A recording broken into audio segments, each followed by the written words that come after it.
আমি আমার মায়ের কদমে চুমা দিছি, কপালেও চুমা দিছি। কেন দিছি? আল্লাহর নবীর সাহাবী দিয়েছে, আল্লাহর নবী শিক্ষা দিয়েছেন, তাই দিয়েছি। সুবহানাল্লাহ। আল্লাহ পাক রব্বুল আলামিন ওই মা বাবার খেদমত করার তৌফিক দান করুন। আর একটু জোরে বলো না আমিন। বলেন মা কেন এত দামি জানে না সকলে, মা কেন এত দামি। সবাই মহব্বত বলেন, কি জানেন না আপনারা? এটা তো চট্টগ্রামের ছেলেরা লিখছে, সমস্যা কি?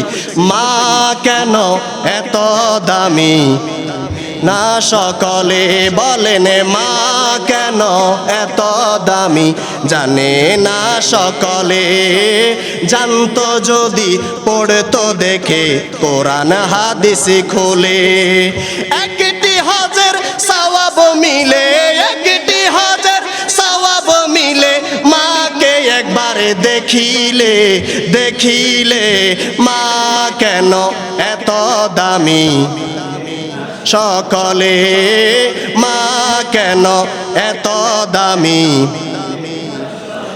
10 মাসে 10 দিনে গর্ভে ধারণ করেছিলেন মা, সহ্য করেছিলেন মায়ে কতই যন্ত্রণা, ঠিক কিনা বলেন? 10 মাসে 10 দিনে গর্ভে ধারণ করেছিলেন মা, সহ্য করেছিলেন মায়ে কতই যন্ত্রণা। সেই মাকে কষ্ট দিলে, সেই বাবাকে কষ্ট দিলে, ক্ষুধার রস অটলে, মা কেন জানে না সকলে, মা কেন। ওয়ালা তুশরিকু, আল্লাহ বলেন ইবাদত করার পরে তোমরা আমি আল্লাহর সাথে কাউকে শরীক করো না। সুবহানাল্লাহ। ইবাদত করার পরে আল্লাহর সাথে কি করো না? শরীক করো না, মানে শিরিক করিও না। এরপরে আল্লাহ রাব্বুল আলামিন বলেন শাইআউ ওয়া বিল ওয়ালিদাইনি ইহসানা, এবং তোমরা প্রথমে ইবাদত করবা, ইবাদতের পরে আল্লাহর সাথে কাউকে শরীক করা যাবে না। এরপরে আল্লাহ বলেন ওয়া বিল ওয়ালিদাইনি ইহসানা, যেই পিতামাতা তোমাদেরকে জন্ম দিয়েছেন, যেই পিতামাতা তোমাদেরকে দুনিয়া দেখিয়েছেন, যাদের মাধ্যমে তোমাদেরকে আমি আল্লাহ সৃষ্টি করেছি, আল্লাহ বলেন ওয়াবিল ওয়ালিদাইনি ইহসানা, আল্লাহ নিজেই বলেন তোমরা তোমাদের পিতামাতার সাথে সৎ ব্যবহার করো। সুবহানাল্লাহ।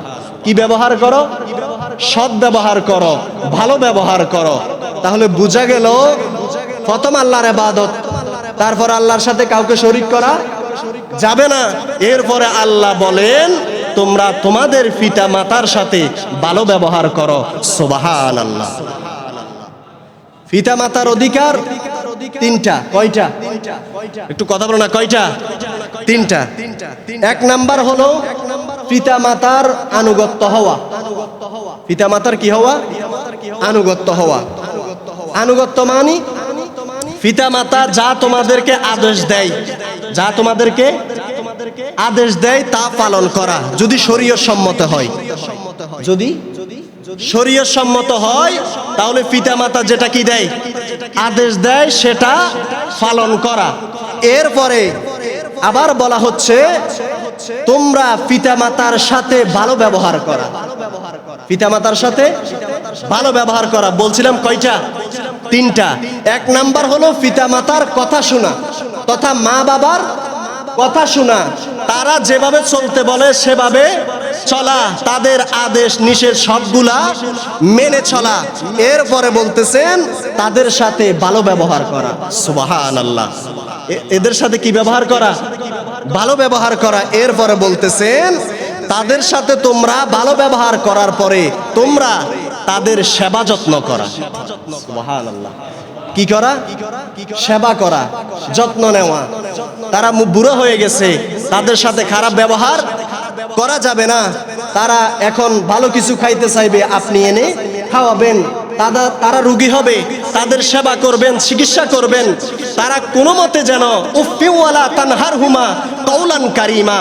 আল্লাহ বলেন তাদের সাথে তোমরা এমন ব্যবহার করবা যাতে তোমার মা উফ শব্দ না করে। আল্লাহ নিজেই কোরআনে বলেন যদি উফ শব্দ করে আল্লাহ বলেন তোমাদের ইবাদত বন্দেগী কোনো কিছু কাজে আসবে না।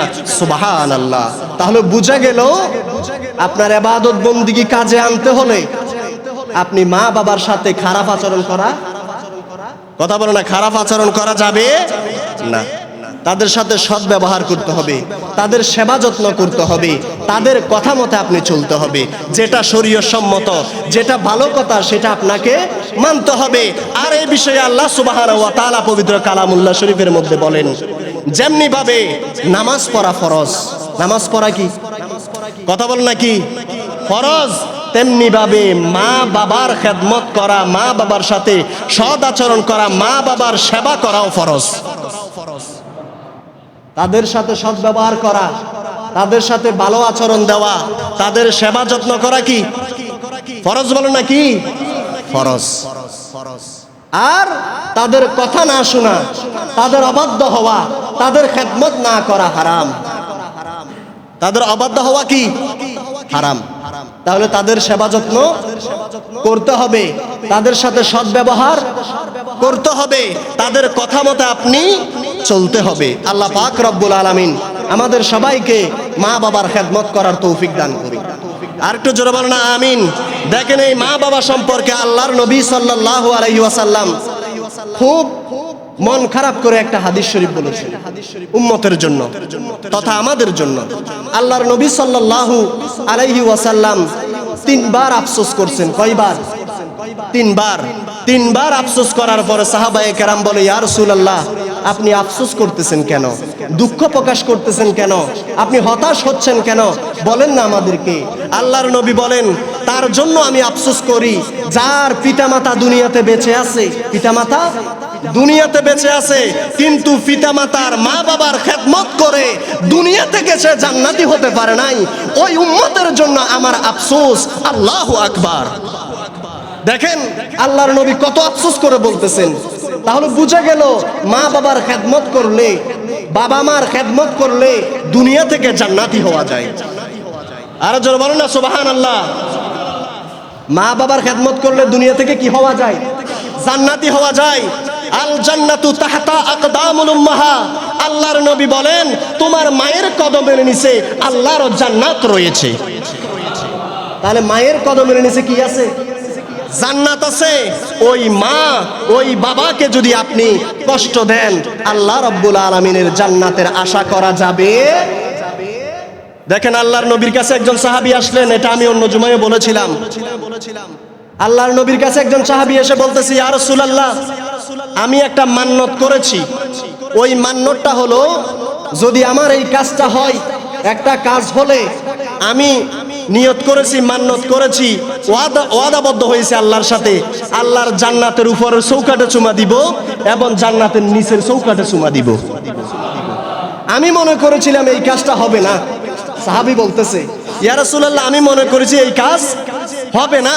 তখন আল্লাহর নবী বলেন এখন কি করবে? বলতেছে ইয়া রাসূলুল্লাহ কাজ তো হয়ে গেছে। জোরে বলেন না সুবহানাল্লাহ। কি হয়ে গেছে? কাজ তো হয়ে গেছে, এখন আমি জান্নাত পাবো কই আর চুমা দিব কই? আর সাহাবী কান্না করতেছে, রাসূলকে বলতেছে। আল্লাহর নবী বলে সাহাবী কান্না করতে হবে না, টেনশন করতে হবে না, যেখানে নবী আছে সেখানে সমাধান রয়েছে। আমার নবী যেখানে সমাধানও সেখানে। বলতেছে তোমার মা বেঁচে আছে? ইয়া রাসূলুল্লাহ জি হ্যাঁ আমার মা বেঁচে আছে। বাবা বেঁচে আছে? জি হ্যাঁ ইয়া রাসূলুল্লাহ আমার বাবাও বেঁচে আছে। আল্লাহর নবী বলেন মা বেঁচে আছে, বাবা বেঁচে আছে, টেনশন নাই, চিন্তা নাই, মায়ের কপালে চুমা দাও, জান্নাতের চৌকাঠের উপরের পর্দায় চুমা দেওয়া হবে। আর মায়ের কদমে চুমা দাও, আল্লাহর জান্নাতের নিচের চৌকাঠে চুমা দেওয়া হয়ে যাবে। দেখেন মা বাবা কি। আর আমরা এখন মা বাবার সেই খেদমত করতে অনীহা প্রকাশ করি, ঠিক কিনা বলেন না? তাহলে মা বাবার কপালে চুমা দেওয়া মানে জান্নাতের উপরের চৌকাঠে চুমা দেওয়া, পায়ে চুমা দেওয়া মানে মা বাবার পায়ে চুমা দেওয়া মানে জান্নাতের নিচের চৌকাঠে চুমা দেওয়া। সুবহানাল্লাহ। আল্লাহর নবীর সাহাবী খুশি হয়ে মার কপালে এবং পায়ের মধ্যে চুমা দিয়ে দিলেন। তাহলে এই কাজ আমাদের করার দরকার আছে না নাই? একজন মানুষ আমি মনে হয় বলতে পারবে না কোনোদিন এই বয়সে মার পায়ে চুমা দিছে। কেউ আছেন? আমার মনে হয় না। স্যার একজন হাত তোলেন তো। আমি আমার মায়ের পায়ে চুমা দিছি বা কদমে চুমা দিছি, এরকম একজন আছেন? কেন? ওই আমরা বেদাত আর শিরিকের ফতুয়ার ভয়ে, ঠিক কিনা বলেন না? তো আপনি আমি কি মা বাবাকে ভালোবাসলাম, শুধু খানা খাওয়াইছি আর চিকিৎসা করছি, শেষ? এটা নাকি?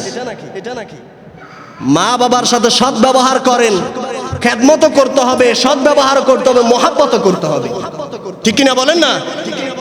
আমি আমার মায়ের কদমে চুমা দিছি, কপালেও চুমা দিছি। কেন দিছি? আল্লাহর নবীর সাহাবী দিয়েছে, আল্লাহর নবী শিক্ষা দিয়েছেন, তাই দিয়েছি। সুবহানাল্লাহ। আল্লাহ পাক রব্বুল আলামিন ওই মা বাবার খেদমত করার তৌফিক দান করুন। আর একটু জোরে বলো না আমিন। বলেন মা কেন এত দামি জানে না সকলে, মা কেন এত দামি। সবাই মহব্বত বলেন, কি জানেন না আপনারা? এটা তো চট্টগ্রামের ছেলেরা লিখছে, সমস্যা কি? মা কেন এত দামি না সকলে, বলেন মা কেন এত দামি জানে না সকলে। জানতো যদি পড়তো দেখে কোরআন হাদিস খুলে, একটি হজের সওয়াব মিলে, একটি হজের সওয়াব মিলে, মাকে একবার দেখিলে, দেখিলে মা কেন এত দামি সকলে, মা কেন এত দামি। 10 মাসে 10 দিনে গর্ভে ধারণ করেছিলেন মা, সহ্য করেছিলেন মায়ে কতই যন্ত্রণা, ঠিক কিনা বলেন? 10 মাসে 10 দিনে গর্ভে ধারণ করেছিলেন মা, সহ্য করেছিলেন মায়ে কতই যন্ত্রণা। সেই মাকে কষ্ট দিলে, সেই বাবাকে কষ্ট দিলে, ক্ষুধার রস অটলে, মা কেন জানে না সকলে, মা কেন। 2 বছরে পান করালেন মায়ের বুকের দুধ, কোলে বুকে নিয়ে আমায় দিলেন কত সুখ। বলেন 2 বছর পান করালেন মায়ের বুকের দুধ, কোলে বুকে নিয়ে আমায় দিলেন কত সুখ। কিভাবে সে মাকে ছেলে, কিভাবে সে মাকে ছেলে মন্দ কথা বলে, মা কেন এত দামি কলে, মা কেন এত দামি। জানতো যদি পড়তো দেখে কোরআন হাদিস খুলে। আল্লাহুম্মা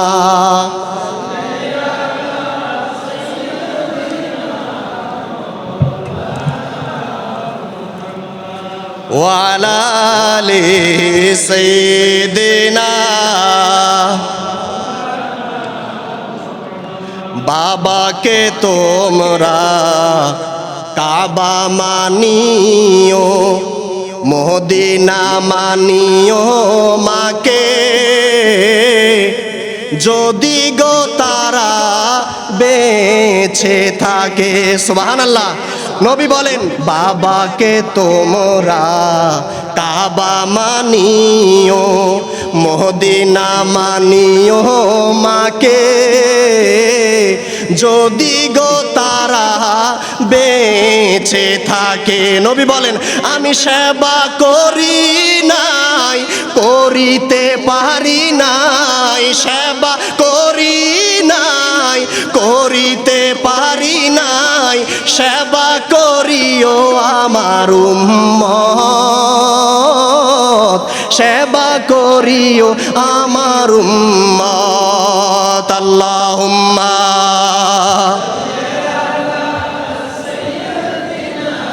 মাওলানা মুহাম্মাদ আলা সাইয়্যিদিনা। মা বাবার খেদমত করার দরকার আছে না নাই? আর একটু জোরে বলেন, আছে না নাই? যারা মা বাবার সাথে খারাপ আচরণ করে ফেলেছেন আজকে গিয়ে ক্ষমা চাইবেন। কেন? আল্লাহর নবী বলেন আল্লাহ ওই অপরাধ ক্ষমা করবে না, ওই অপরাধ ক্ষমা করবে না যে সন্তান তার মা বাবার সাথে খারাপ আচরণ করেছে। দেখেন আল্লাহর নবী কিভাবে বলেন, যে সন্তান মা বাবার সাথে কি করছে? খারাপ আচরণ করছে। ওই ক্ষমা মা বাবা করা পর্যন্ত আল্লাহ ক্ষমা করবে না। অনেক ছেলে মা বাবার বুকে লাথি দিছে, আছে না নাই? অনেক মেয়ে মা বাবাকে মেরে ফেলেছে, আছে না নাই? তাহলে আমাদেরকে বুঝতে হবে কিভাবে আপনি ওই যেই মা বাবার কারণে আপনি এই দুনিয়া দেখেছেন, ওই মা বাবা যতই অন্যায় করুক, যতই অপরাধ করুক, আপনি কিন্তু সর্বদা সর্ব অবস্থায় ওই মা বাবার খেদমত করে যেতে হবে। ঠিক কিনা বলেন? মা যদি বিধর্মী হয়, বাবা যদি বিধর্মী হয়, ছেলে যদি মুসলিম হয়ে যায়, আল্লাহর নবী বলেন তারপরেও মা বাবার খেদমত ছাড়া যাবে না। একসাথে খাওয়া যাবে না, একসাথে খাওয়া যাবে না। তাদের টাকা, তাদের পয়সা তাদেরকে দিয়ে দিতে হবে। সুবহানাল্লাহ। দেখেন আল্লাহর নবী কত দয়া করে কথাটা বলেছেন। কেন? ওই মা বাবা খুব কষ্ট মেহনত করে তোমাকে জন্ম দিয়েছে এবং লালন পালন করে বড় করেছে। সুবহানাল্লাহ। তাহলে ওই মা বাবার খেদমত করার দরকার আছে না নাই? আর একটু জোরে বলুন, আছে না নাই? কেন করবেন? মা বাবার খেদমত করলে, পিতামাতার খেদমত করলে দুনিয়া থেকে জান্নাতি হওয়া যায়। এবং একজন সাহাবী বললেন, ইয়া রাসূলুল্লাহ সাল্লাল্লাহু আলাইহি ওয়াসাল্লাম, নবী আমার মা বাবা তো বেঁচে নাই, মা বাবা কি নাই, বেঁচে নাই, এখন আমি কি করব? আল্লাহর নবী সাল্লাল্লাহু আলাইহি ওয়াসাল্লাম বলেন তারপরও মা বাবার সেবা করা যায়। সুবহানাল্লাহ। কিভাবে? আল্লাহর নবী সাল্লাল্লাহু আলাইহি ওয়াসাল্লাম বলেন তুমি তোমার মা বাবার জন্য দোয়া করবে। মা বাবার জন্য কি করবে? দোয়া করবে, জিয়ারত করবে। তোমার মা বাবার রক্তের সম্পর্কে যারা আছে তাদের খোঁজখবর নিবে, তাদের সাথে সম্পর্ক রাখবে, আত্মীয়তার বন্ধন ছিন্ন করবে না। তোমার বাবার বন্ধু যারা ছিল, তোমার মার প্রতিবেশী মা বোন যারা ছিল তাদের খেদমত করবে, তাদের খোঁজখবর নিবে। তারা বিপদে পড়লে তুমি উদ্ধার করার জন্য সহযোগিতা করবে। এইটার বিনিময়ে তোমার মা বাবার খেদমত হয়ে যাবে। সুযোগ আছে না নাই? যাদের মা বাবা চলে গেছে, কত আদরের মা কবরে শুয়ে আছে। একটু চিন্তা করেন তো, আজ থেকে 1500 বছর আগে আবু জাহেল, উতবা, শাইবা মরে গেছিল কিনা? জাহান্নামে গেছিল কিনা? সেখান থেকে আজ পর্যন্ত শাস্তি চলতেছে। কথা বলেন না, চলতেছে কিনা? কিয়ামত পর্যন্ত চলবে কিনা? কথা বলেন, চলবে কিনা? এবার চিন্তা করেন তখন কত মানুষ মারা গেছে, কত গুনাহ করে করে মারা গেছে। এখনো পর্যন্ত শাস্তি চলে 1500 বছর। কয়শো বছর? 1500 বছর। আরো কত বছর যেতে হয় আল্লাহই ভালো জানে। ঠিক কিনা বলেন? তাহলে আপনি আমি যে মারা যাব, আপনার আমার কবরের কি অবস্থা হবে, ওই খবর আমাদের নেওয়ার দরকার আছে না নাই? কেউ নিবে না। আপনাকে বাঁশ গাছের তলায়, এই 3.5 হাত মাটির নিচে, কোথায় খালের কিনারে, বিলের কিনারে, পাহাড়ের উপরে আপনাকে রেখে আসবে। 1 দিন, 2 দিন, 3 দিন, 4 দিন পরে আর আপনার খোঁজ খবর কেউ নিবে না। বছরে ঈদে চাঁদেও কেউ জিয়ারত করতেও যাবে না। ঠিক কিনা বলেন? কেন? ছেলের সময় নাই। কথা বলেন না কেন? মেয়ের জামার সময় নাই, ভাইয়ের সময় নাই, কবরটা শুধু জিয়ারত করার জন্য আপনি তত ব্যস্ত হয়ে যাবেন। দেখেন আপনি আজকে কত কিছু করতেছেন দুনিয়াটাই সুন্দর করে চলার জন্য। ঠিক কিনা বলেন? যখন আপনার নিঃশ্বাস বন্ধ হয়ে যাবে ঠিক দুনিয়া চলবে, কিন্তু আপনার লড়াচড়া বন্ধ হয়ে যাবে। ঠিক কিনা বলেন না? তাহলে আপনার এই লড়াচড়া বন্ধ হওয়ার আগে, নিঃশ্বাস বন্ধ হওয়ার আগে, ওই কবরের যাত্রী হওয়ার আগে আপনাকে অবশ্যই আল্লাহ এবং তার রাসূলের আইন মতে চলে জীবনকে সুন্দর করে দুনিয়াতেও শান্তি পেতে হবে, আখিরাতেও আপনি জান্নাতি হতে হবে। তাহলে মা বাবার খেদমত আমাদের সকলের করার দরকার আছে না নাই? আল্লাহ পাক রব্বুল আলামিন আমাদের সবাইকে মা বাবার খেদমত করার তৌফিক দান করুক। সর্বাবস্থায় সব সময় নিজের গুনার প্রতি অনুতপ্ত হবেন, গুনাহ মাপ চাইবেন, তওবা করবেন, ইস্তিগফার করবেন, আল্লাহর কাছে ফানা চাইবেন। আল্লাহ একদিন না একদিন আপনার গুনাহ মাফ করে দিতে পারে। আল্লাহ রাব্বুল আলামিন আমাদের সবার জীবনের গুনাহ মাফ করে দিক।